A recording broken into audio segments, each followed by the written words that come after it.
Assalamualaikum warahmatullahi wabarakatuh. Pada pertemuan kali ini kita akan membahas tentang kelainan sel darah merah atau eritrosit.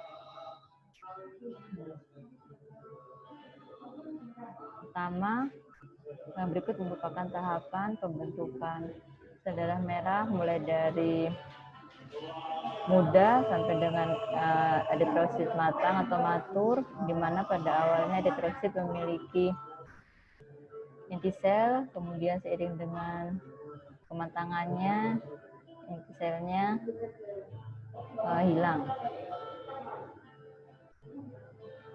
Kemudian ada retikulosit atau eritrosit muda. Ini merupakan ciri-cirinya di mana ukurannya kurang lebih 8-12 mikrometer, bentuknya bulat dengan inti berwarna dengan inti atau bintik-bintik ini yang merupakan sisa-sisa RNA yang berwarna biru karena menggunakan pewarna supravital yaitu BCB, Brilliant Crescent Blue. Dan ini merupakan bentuk eritrosit normal dengan diameter 7-8 mikrometer. Dari samping bentuknya seperti cakram bikonkav dengan daerah sentral palor atau akromia kira-kira 1/3 sampai 1,5 dari diameter sel. Pada evaluasi hapusan darah, terutama eritrosit, harus memperhatikan 3 hal, yaitu size atau ukuran, shape atau bentuk, dan staining atau warna. Untuk ukuran, ada ukuran mikrosit, makrosit, dan normosit. Kalau normosit itu ukuran eritrosit normal, mikrosit ukuran eritrosit kurang dari 7 mikrometer atau di bawah normal, bisa disebabkan karena anemia, defisiensi besi, dan keracunan tembaga. Kemudian makrosit diameternya lebih besar dari eritrosit normal, yaitu lebih dari 8 mikrometer, terjadi pada anemia megaloblastik dan juga anemia aplastik.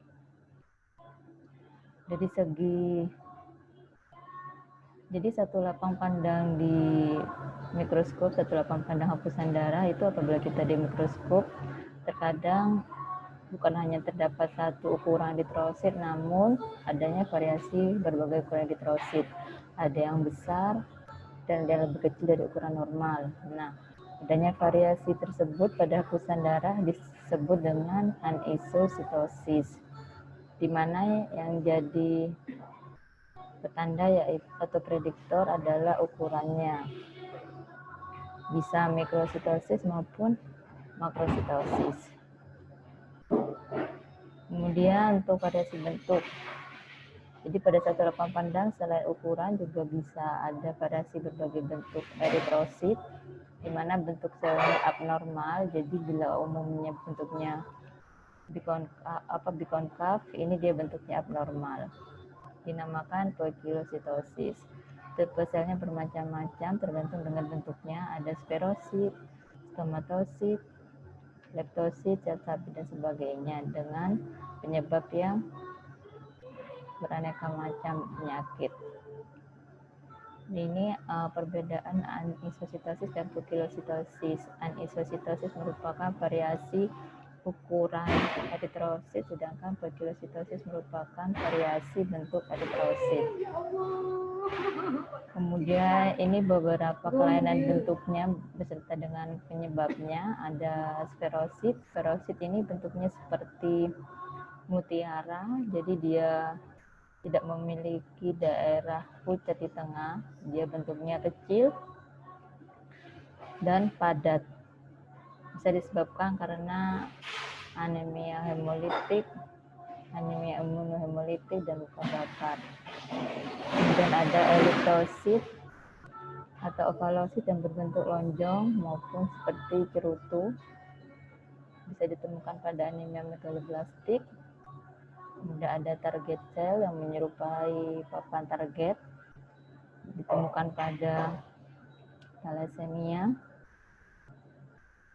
Kemudian ada stomatosis. Stomatosis ini bagian tengahnya berbentuk lonjong seperti mulut atau elips. Nah, yang ini ada ekinosit atau lebih dikenal dengan burusel. Burusel ini tonjolannya tumpul, berbeda dengan akantosit yang tonjolannya lebih lancip. Nah, yang ini akantosit di mana cirinya yaitu terdapat tonjolan yang tidak teratur dan dia lebih lancip daripada burusel. Kemudian ada teardrop cell, bentuknya seperti tetesan air mata. Kemudian ada sickle cell, biasa ditemukan pada kasus anemia sel sabit.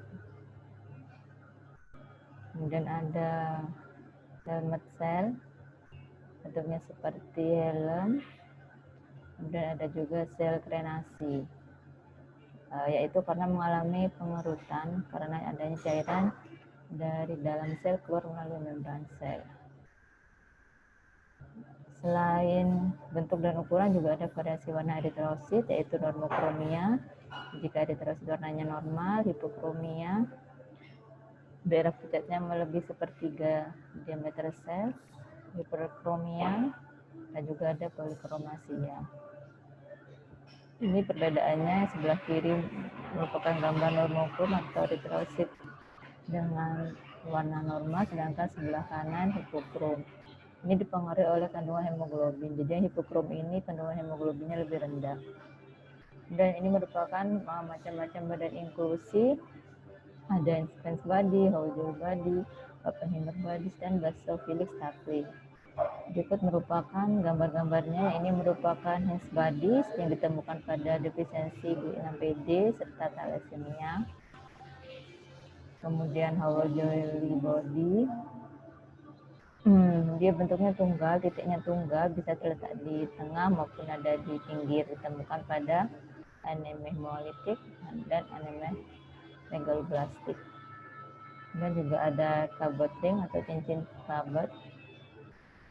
Jadi berbentuk seperti lingkaran atau cincin yang mengandung titik-titik basofilik, ditemukan pada thalassemia dan anemia megaloblastik. Kemudian ada Oppenheimer bodies juga, berbentuknya seperti ada benda kecil berwarna keunguan yang berkelompok di tepi eritrosit. Nah, ini basophilic stapling, terdapat titik-titik kecil berwarna biru yang merupakan sisa RNA dan mitokondria. Kemudian ada eritrosit berinti. Eritrosit berinti ini merupakan sel muda eritrosit, bisa berupa metalobrisit maupun rubrisit, yang disebabkan karena adanya maturasi yang abnormal. Selain itu ada juga kelainan distribusi eritrosit, yaitu rulo. Rulo merupakan bentuk eritrosit yang menyerupai tumpukan uang logam atau koin.